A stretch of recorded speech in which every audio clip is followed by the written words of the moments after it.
way we can all build our own individual defences against COVID and enjoy ourselves at the same time, and that is to take more exercise. And so I'm personally thrilled that I will be able to play tennis, for instance, and without being remotely preachy, I do hope that we can take advantage of this moment and the beautiful weather to play sport, to take exercise, to have fun, and build our national resilience in that way too.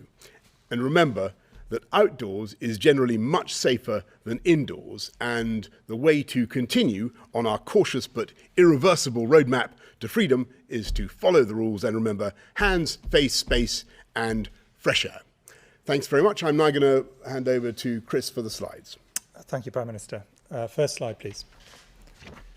So the first slide shows the pattern since September of the number of people testing positive for COVID in the UK. And as you can see, this has dropped a long way from the peak in January, although it is now flattening out. And I'll come on to why that is in a minute. Next slide, please. Fortunately, the number of people in hospital with COVID in the UK is continuing to fall. As you can see, this is now down to much lower levels than it was last month and the month before that. Next slide, please.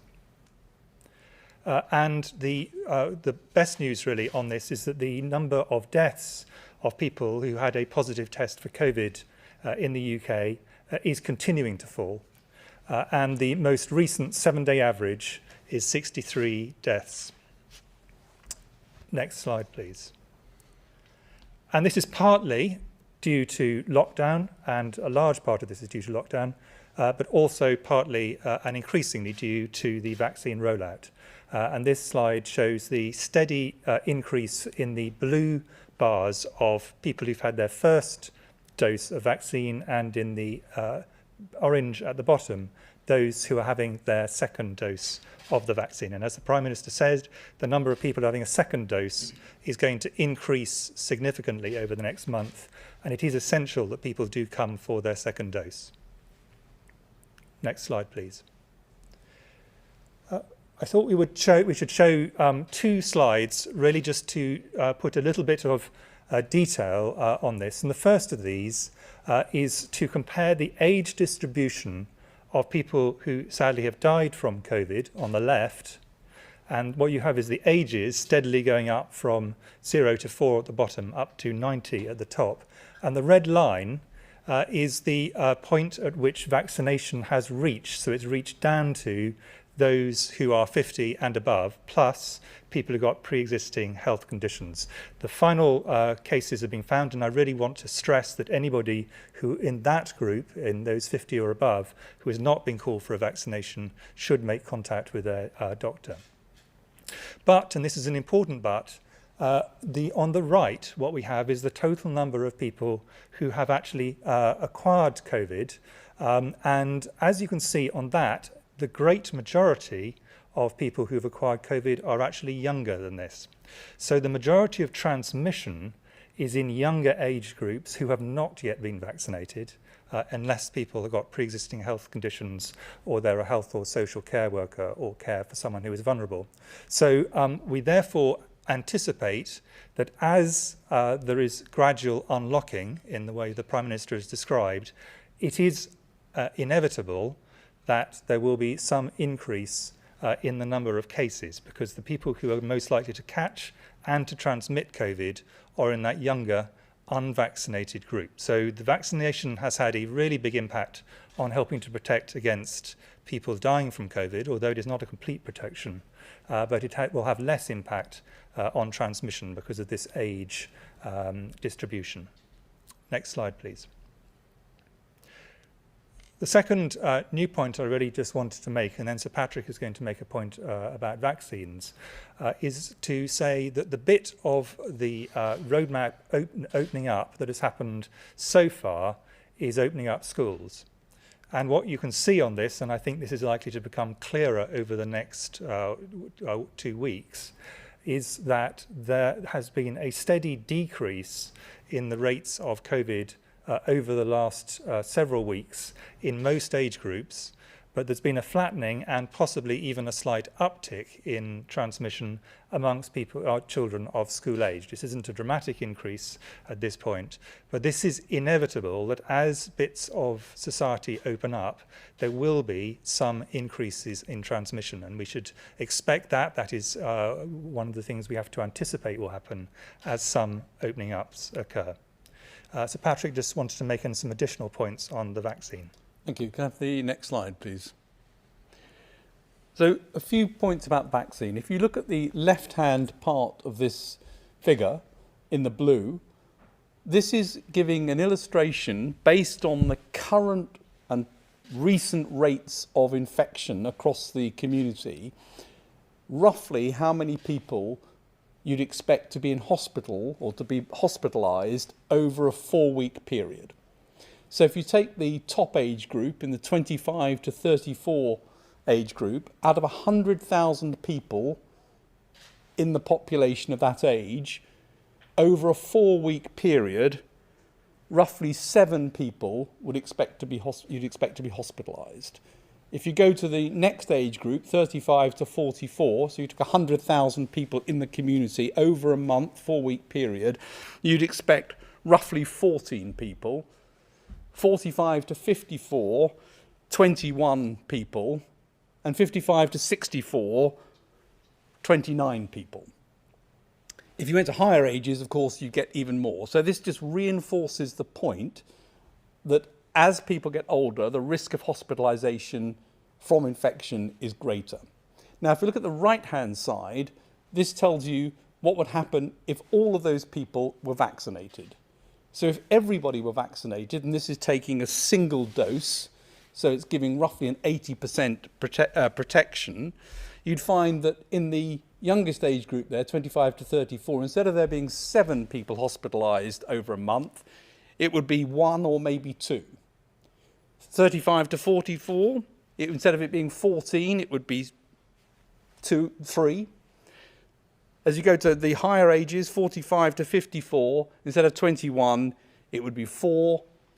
And at the highest age group on this, 55 to 64, it would be roughly 6 people instead of the 29. So there are 3 points I want to make. First is the one that as you get older, there's a higher risk from this disease, as Chris has also shown. The second is that the vaccines are very effective at reducing hospitalisation in everyone who gets them. And so the message is everybody who's asked to come forward for a vaccine, please get the vaccine. But the third message is that the vaccines are not 100% protective. And this is at the current rates of infection. If the rates were much higher, then obviously the amount of hospitalisation would be higher, which reinforces the point that the thing that we all must do is try and keep rates down and be sensible as we unlock and get back to more interaction. Thank you. Thanks very much, Patrick. Thank you, Chris. Let's go to Beatrice from London. With restrictions easing, people are slowly being reunited with their families. For those with family abroad, they have not been able to see them for months. Will a similar easing take place for those with family abroad, or will seeing family be incorporated as an exception to international travel, like the exception to travel for business purposes? Beatrice, thanks very much. I think that the most important thing that we've got to do right now as we continue to immunise great numbers of people in this country is protect our country insofar as we can. And it's never going to be perfect, but do as much as we can to prevent the virus coming back in from abroad and new variants coming in from abroad. So the rules about what you can do, what people can do to see their families abroad will be governed entirely by the rules that cover travel abroad and people coming from abroad. So at the moment, as you know, it's still forbidden to travel. We'll be saying a bit more on April the 5th about what the Global Travel Task Force has come up with. And clearly, at the moment, it is, there are lots of countries that are on a red list, 35 countries on a red list, where we have very stringent measures in place for people arriving from those countries. They have to go immediately into hotel quarantine. And if you're coming from anywhere else, you also face pretty tough quarantine rules. So Beatrice, we will be saying more about seeing family abroad and travel abroad, but it won't be until at least April the 5th. Anybody want to say any more on that? Thanks, Beatrice. Let's go to Julia from Margate. Julia asks, myself and my husband have had our first dose of the Pfizer vaccine and are due to have our second dose at the end of April. Will this be impacted by the recent shortage of supplies, and what does the government plan to do about it? Well, Julia, I think I can answer that question very briefly and succinctly by saying that, that there isn't any need to worry about shortage of Pfizer for the second dose as far as we can see at the moment, and we're going to continue to roll that out and supply that. And as I said, April is going to be the second dose month. Very important that everybody gets their second dose. Hugh Pittman from the BBC. Thank you very much, Prime Minister. Isn't there a danger of mixed messaging when you talk both about a roadmap to freedom and getting back towards normal life, but also the need to be cautious because of cases rising in some parts of Europe? And a question for Professor Whitty and Sir Patra Vallance. How concerned are you about what's happening in some European countries with cases and what that might mean for the UK? And have you given your approval to the next stage of easing on April the 12th, the opening of outdoor hospitality and non-essential retail and so on? Well, thanks very much, Hugh. And you're absolutely right that we're pleased to be able to have some measure of relaxation today. It is important, it is valuable. I know it will be prized by people, but also very important to stress that we are continuing to be cautious. And the whole point about the roadmap and the timescale that we've got is it gives us a chance to evaluate the data as we go forward. And as for the April the 12th phase, we'll be saying more about that in due course. Obviously, same goes for May the 17th, June the 21st. They all depend on the four conditions. But I wonder whether Chris or Patrick, you want to say more? Yes. Sorry, Oh, Patrick. sorry. No, Patrick, you go. Well, I think when we discussed the gap between stages, the idea was to have 5 weeks to allow data to be assessed in the 4th week, which is the earliest we think we can get a good handle on what's happened. And so that's next week. So that's when the analysis of the effects of the initial opening of going back to school can be assessed, and at that point we'll be able to give the recommendations. So far, as Chris has laid out, everything's moving in the right direction, but we need to do a formal data analysis next week. In terms of the, are we concerned about what's happening in Europe and elsewhere? Well, I mean, in those, anybody would be concerned about any country in the world where rates are going up, because that has a big impact on people's health and lives. So I think, as citizens of the world, we will all be concerned about any of those countries. For the UK, there are two risks. There's always a higher risk. If any country's got a higher rate than you have, then there is a risk of net importation of COVID. But the much bigger risk, and the one that we're all concerned about, is the risk of variants of concern. These are COVID variants which might, and I want to stress the word might, have a problem with the vaccine where the vaccine is less effective against them.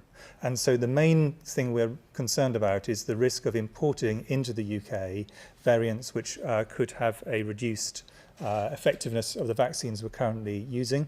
Now, in the long term, there would be ways around that, but in the short term, that is the principal thing that's driving concerns about border issues at this stage. In terms of giving approval, it's not really for Sir Patrick or me to give approval of things, but certainly we've been involved heavily in all the decisions in terms of giving technical advice to ministers. Thanks very much, Hugh. Carlton and ITV. Thank you, Prime Minister. There's a great sense of release around the country today with the lifting of some restrictions. Do you worry at all that people might take that too far? And what sort of word of warning would you give people who are tempted that way? And for Professor Whitty, you showed us a graph of how the reopening of schools more fully created a bit of an uptick. Do you worry at all that today's relaxations could also eventually cause a bit of an uptick in the numbers of cases? And how well at this point do you think we are protected by the vaccination program as a country? Carl, yes, you're absolutely right to put the emphasis on caution.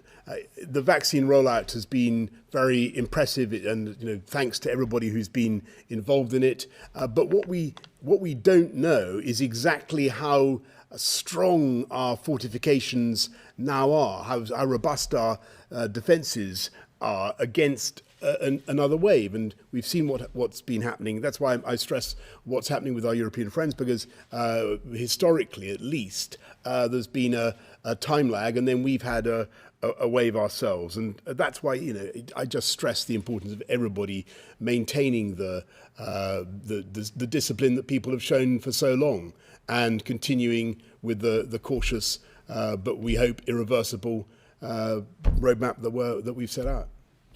In terms of the question you asked me, yes, there is a high likelihood that there will be some uptick as a result of the relaxations today, and that was anticipated right from the beginning of trying to lay out where the roadmap would go.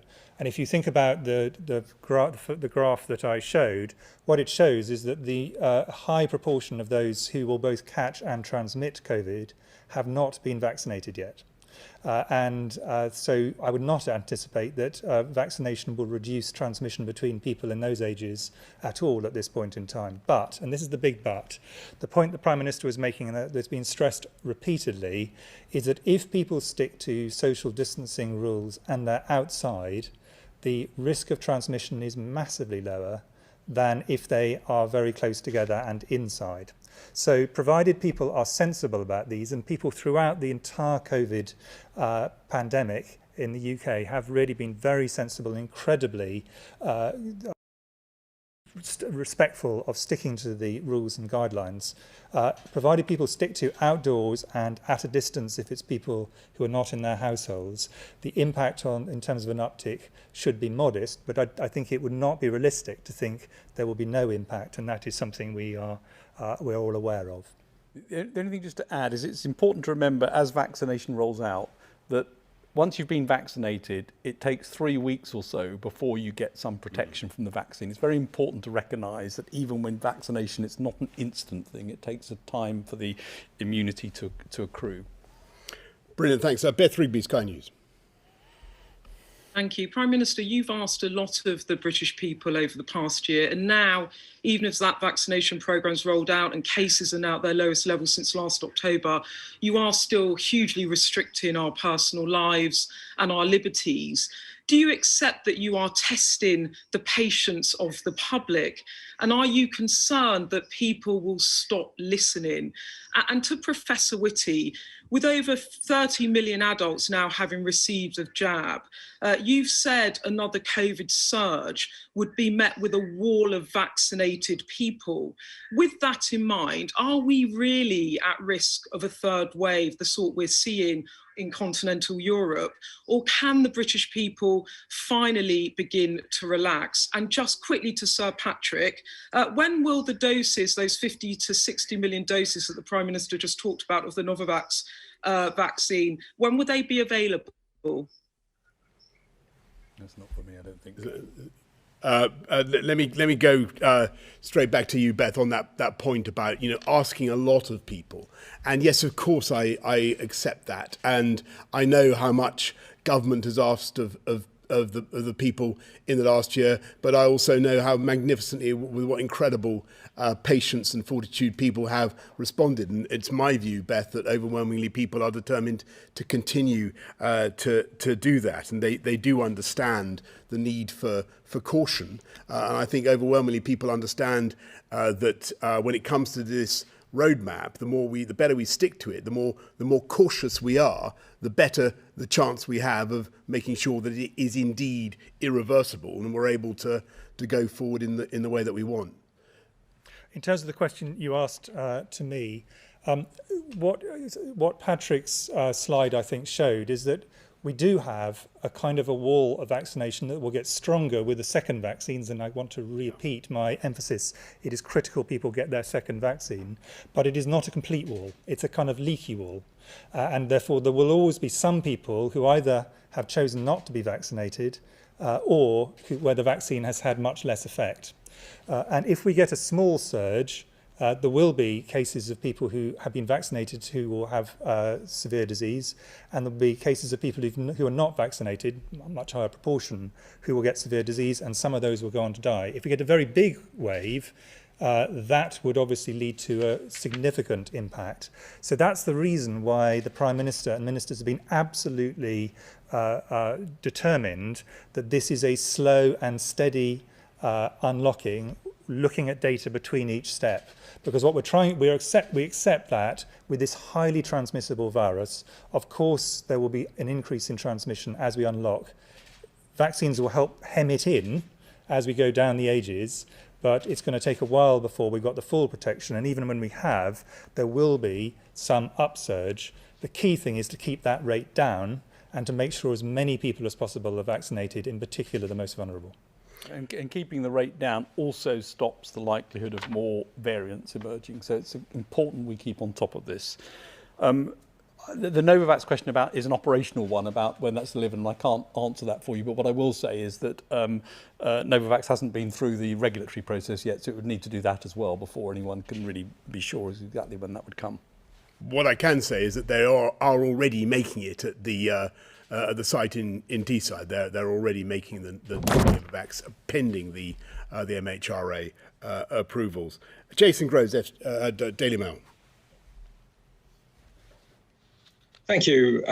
Professor Whitty, if someone's had both their vaccine shots, as many people now have, why shouldn't they hug their grandchildren this Easter? Are they not now as safe as they're going to be for the foreseeable future? And Prime Minister, you mentioned the encouraging signs on some of the graphs. The death rate now is round about where it was when we unlocked indoor socialising last year. If it was good enough to do that last year, why isn't it good enough to do that this year?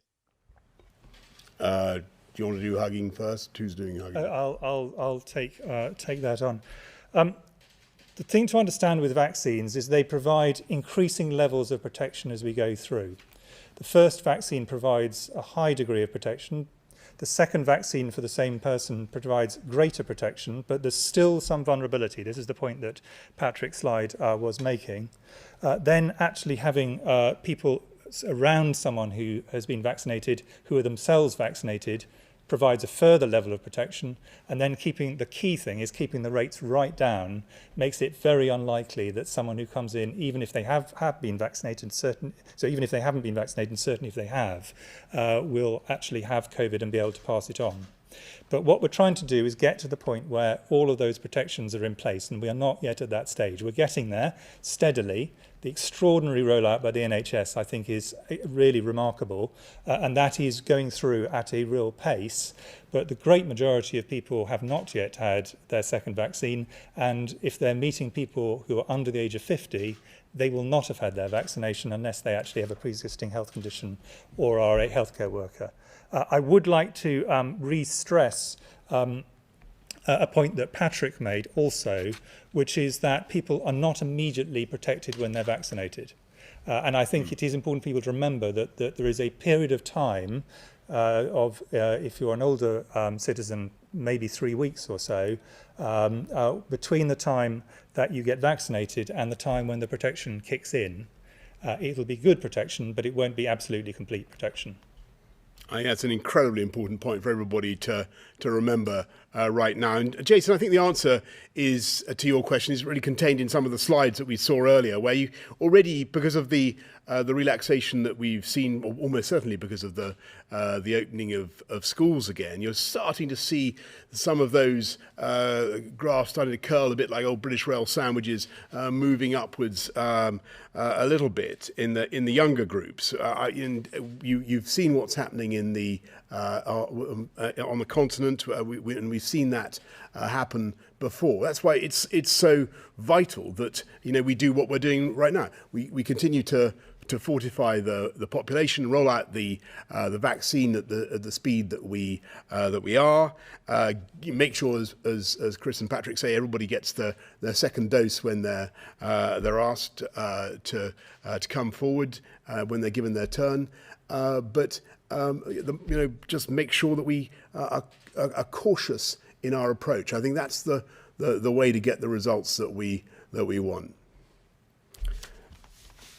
Let's go now to Jasmine Cameron Chileshi of the FT. Thank you.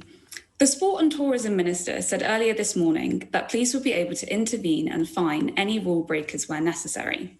But how realistic is that? Will police officers be going around breaking up groups of more than 6 outside? Do you think that would be appropriate? And are you confident that the rules are clear enough to facilitate a consistent and fair approach to policing across the country? And secondly, as the number of coronavirus infections grows throughout Europe, why have countries like France not yet been added to the red list? And what is your response, Prime Minister, to concerns that throughout the pandemic, the UK has been slow to secure our borders from cases coming in from abroad? Thank you. Thanks very much, Jasmine. On the first point about the policing, the police have done an absolutely outstanding job throughout this pandemic, and I think they've handed out about 70,000 fines at least for various breaches of one kind or another, and I make no apology for that. They will continue to do their best, but it depends more than it depends on the police. It depends on general public understanding of what we've all got to do, and that in a way has been even more impressive. That's been the single thing that's made all this possible. On the imports of new variants from abroad and our border regime, we have one of the toughest regimes in the world. Some European countries, Jasmine, don't even have many European countries don't even have the hotel quarantine of the kind that we have in the UK, and there are 35 countries already on the red list. We're looking very closely at what's going on in France. We keep it under constant review, of course. Though, as I've explained to people before, there is the issue that our trade in medicines and food does depend very much on those short straits. So we have to make sure that we manage the disruption as well. Thank you very much, Jasmine. Let's go to Sophia Slay of the Evening Standard. Thank you. Prime Minister, you said that you want this unlocking to be irreversible. Can you categorically rule out another full lockdown? And my second question is for Professor Krys Whitty. An Evening Standard story today revealed that care home staff in London are the least likely to take up the vaccine. The lowest take-up in the whole country is in Lambeth, where just 45% of staff working in homes for the elderly have taken it up. Are you shocked by that figure? And do you think that level offers enough protection for residents? Well, Sophia, I think the answer to your excellent question is yes, but with at least two very important provisos. Yes, if everybody obviously continues to obey the guidance with sufficient caution, and we continue to work together to keep the virus under control and get it down in the way that we have. And yes, if the vaccine rollout continues and the vaccines continue to be as effective as it looks as though they could be, or looks as though they are, Sophia. So those are the two conditions that would have to be satisfied. But I'm hopeful. I think that I don't see anything in the data right now that would cause us to deviate from the roadmap. But we've got to remain humble in the face of nature, and we've got to be prepared to do whatever it takes to protect the British public, which has been our approach throughout. On the question to me, the great majority actually of care home staff nationally have had the vaccine, and as have an even greater proportion of health care staff. I think for those who don't, I think there are probably three things it's really important to stress. The first thing is this vaccine will protect you and your family. And I think it is important that people really understand that this is it's important for everyone, but it's important for the individual who has the vaccine themselves and those around them. There's now evidence that if you have a vaccine as a health or social care worker, it's likely that that is going to provide protection to your family. Second thing is that there is, unfortunately, some misinformation about vaccines, and the key thing is to go to reliable sources. If you're hearing stories about vaccines and you're concerned about them, go to reliable sources, talk to medical staff who can actually lay out the facts, because compared to the risk of COVID, the risk of the vaccines is much smaller, and that's the whole point about all drugs and all vaccines, is you're doing it because the risk of actually not being vaccinated is substantially greater than the risk of being vaccinated.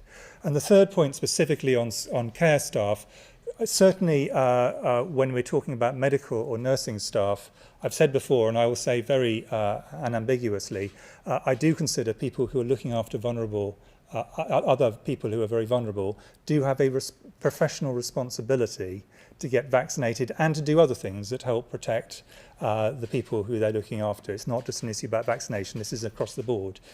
Vaccination is one of those issues, and so it is important that people view it both for themselves, for their families, but also take their professional responsibilities seriously. Brilliant. I think that's anything to add, Patrick? No. Thank you all very much. See you next time.